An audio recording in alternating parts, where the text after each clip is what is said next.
Hello everyone, my name is Jen and welcome to the Book Review.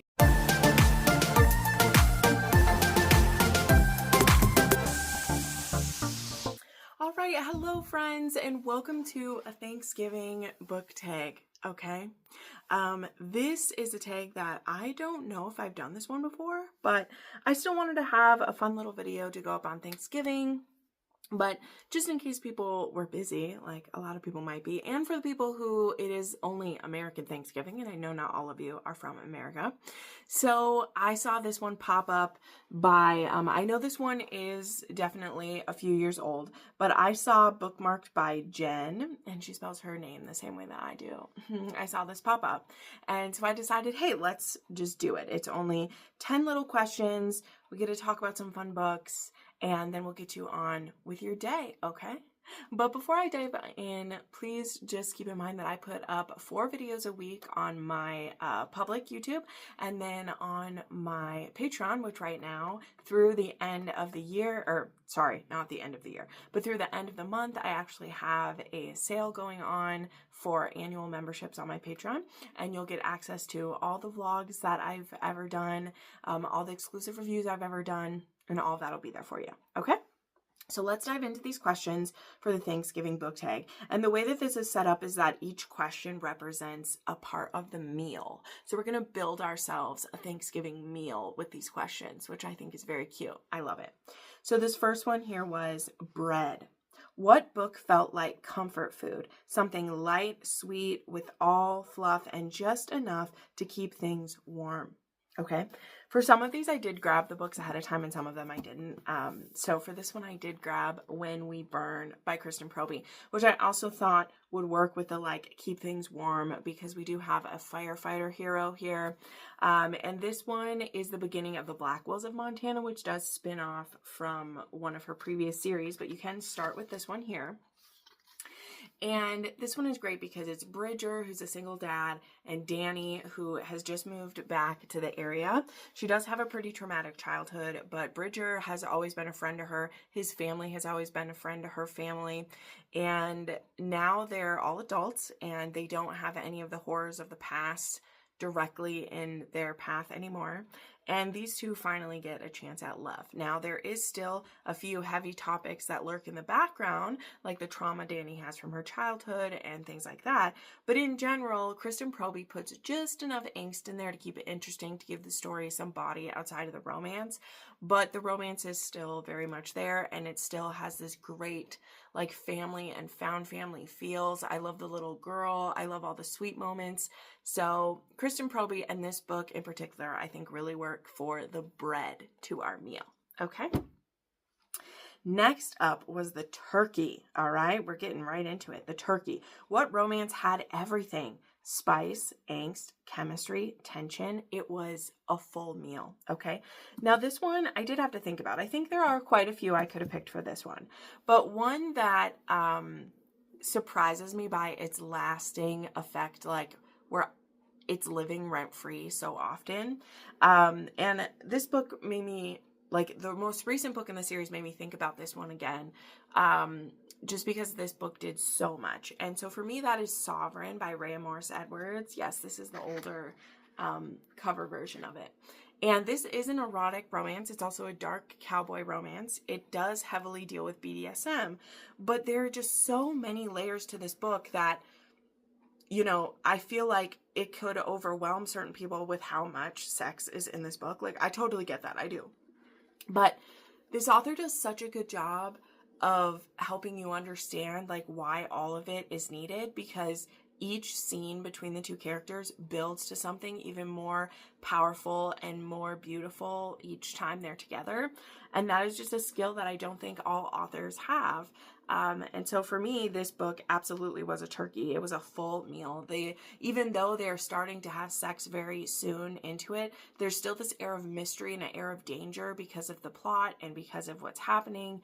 And I just absolutely love Sovereign so much. And I think it is a turkey in my eyes for sure. Number 3, The Gravy. Which couple or character made the whole series worth devouring? Okay, So first off, though, there was only one answer this was ever going to be for me. Like, I'm just telling you, like, immediately I know what the answer is. But I do want to say, I think this is a very interesting question because it could mean a couple different things. It could mean a couple that, like, we keep waiting for that couple to get together, but the author isn't giving it to us, so it draws it out for us until we finally get their book. It could also be a couple that they start off the series, but then are really present throughout the whole series, and we keep reading to have glimpses of them as we go.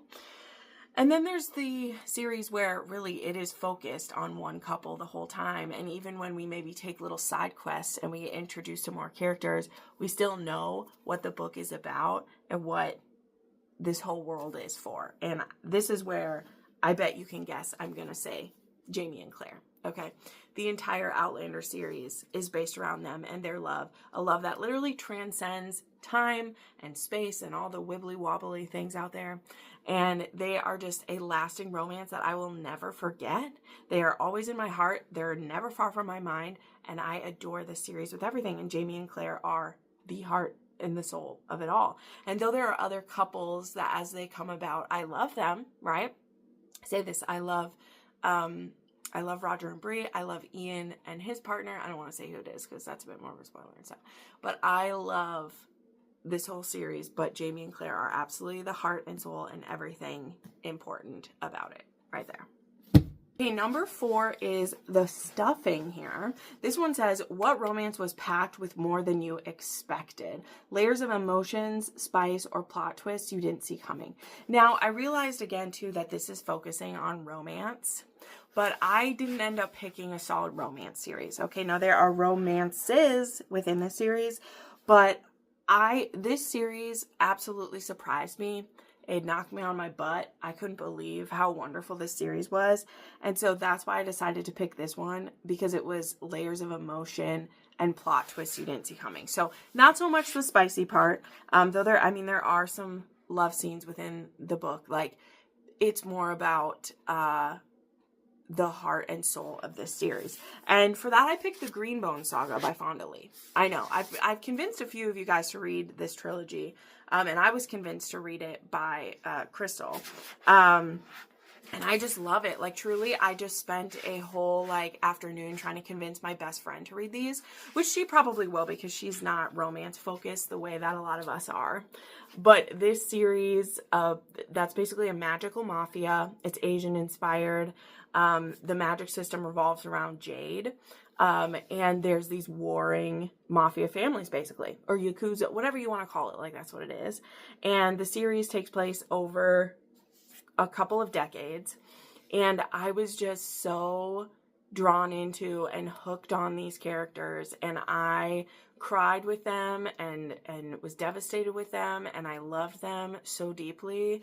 This series is fantastic. Like, it is everything. It's so fucking good.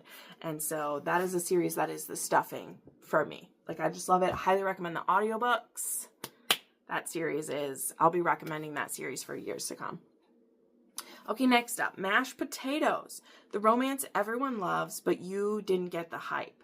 Okay, so this food item is obviously based off of someone else's bias, because to me, I would eat the whole meal of the potatoes. So while I don't quite agree with the premise of the question of like being paired with mashed potatoes, I would more put that with like, I don't know, the spiced cranberries or something, that it's like it always has to be at the table, but like you didn't get it. I don't know. But I ended up picking Bride by Ali Hazelwood. This is a book that like I don't have a lot of animus for by any means. When I actually read it, I didn't mind it at all. I thought it was fun. But it also was a story that like I just don't understand why it blew up the way it did, besides the fact that it's Ali Hazelwood, right? Like, it has so many elements to it that are exactly what you'd find in 1,000 other paranormal romances that I just don't get it, right? So it's one of those where, again, like, I didn't hate it. I think I even gave it like a 4 or something like that when I read it. But when I saw how it blew up for people, it's one of those that then it starts to sour you to it a little bit, because you're like, I don't understand why you're being so gaga over it. I don't get it, right? And no shade to any of you. This is my personal answer to this question.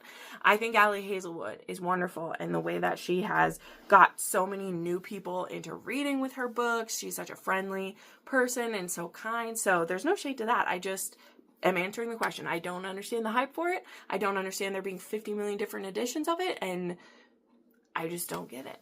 I don't get it. I do want to possibly try reading Mate at some point though, because I do know that some people liked that one better than Bride. So, but that wouldn't change my feelings about Bride, where I was like, whatever. Okay, so here's the cranberry sauce now, though. And the question for the cranberry sauce is this.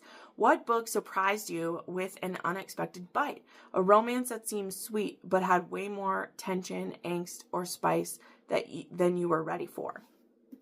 So, I actually ended up, I don't know, maybe I didn't answer this question quite well, because I don't know if it, like, had like a painful bite to it. Like, it wasn't like that. It was just this romance ended up touching me way more than I was expecting it to. Like, it truly was very meaningful to me.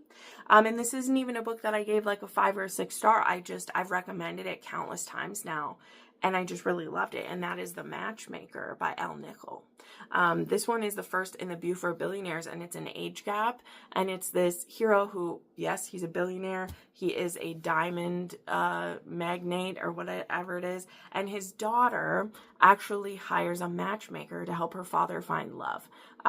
He's a widower now, and he's been through a lot of grief, and he just hasn't really been looking after himself or making himself a priority, and his daughter wants to change that. And this ends up being that instead of the matchmaker finding him a match, he falls in love with her. And so there were aspects of this of like, he was so swoony. Like, this was not just this sexy little romance with no heart, is what I would say. Like, I was truly moved by this couple.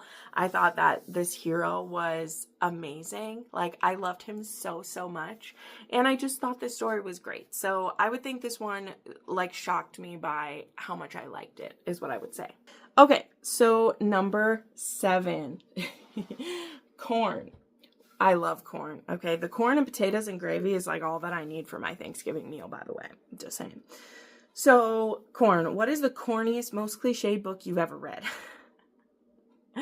So, this is actually difficult because when I was actually trying to pick one for these, I was having a hard time. So, I ended up going with one that, like, this doesn't mean I didn't like it, by the way. I'm just saying it's cliched and corny. And I picked Your Dad Will Do by Katie Robert. Because I love the story about, like, where this book, like, came from and everything, which I'm not going to get into, but if you look up Katie Robert talking about where her dad will do, like, this book came out during the time we don't talk about, and it literally is a revenge sex fest where the heroine was engaged, I think, even to the hero's son, and then she finds out he was cheating on her, and so to get revenge, she goes to see the dad, and they have this fuckathon together. And that's how she gets revenge on her ex. But then, of course, she's somehow going to make a relationship out of this with the dad. I don't know. I don't buy that. But I just feel like this book is exactly what it says it is. But it's also, like, corny as hell because it's like the dad is just totally up for this. And yeah, that's what I went with. I don't know. Because, like, corny, I feel like I don't like calling a lot of books corny or anything. So because every book has its place for every person. And I even feel that about this one. I don't think this book was, like, bad, obviously. I thought it was fun. And it first interested me in X's dad. Like, I didn't know that that was an option. Like, I didn't know that was a trope we were allowed to pick, right? And Katie Robert, like, did that. Well, it wouldn't even be a trope then because I hadn't really read it ever done before. So it's not really a trope if it isn't being done before. I feel like it kickstarted a trope is what I would say. Okay, next we have green beans. All right, the green bean casserole. What book dragged on too long and could have used a little less filler? So this, I was just being a little bit snarky about this one when I was thinking about it, because there are a lot of books I think are really long. You know, there are a lot of fantasies I can think of that maybe go on too long. But I ended up going with Lauren Asher because I can make an excuse for some fantasy authors about why their book is so long or what they think they're setting up or what they need. But I've read 4 Lauren Asher, which it's funny how things work because I just talked about Lauren Asher, or will be talking about Lauren Asher in a Q&A video that I have going on. And like, I've read 4 of her books, and each one of them was at least 100 pages too long. Even the ones I loved, okay? Because I really loved Love Redesigned and Love, oh shoot, I forgot the name of it. Again, I forgot it in the other video too.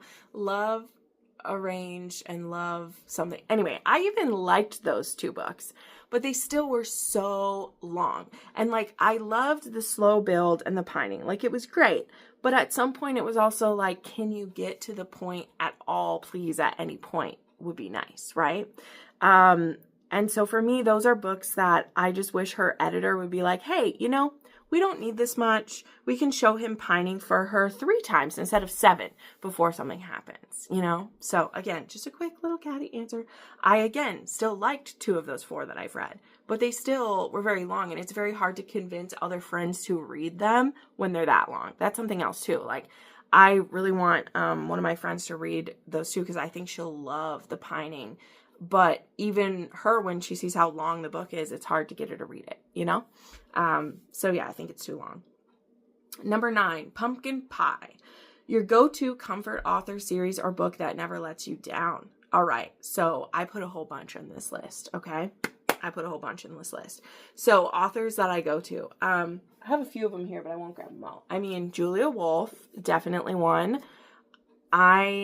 Honestly, even the few books in the last couple of years that haven't been perfect, the way she writes her heroes and heroines too. She writes difficult heroines sometimes, and she writes headstrong heroes who just absolutely melt into a puddle for their heroines. And I'm always going to love that.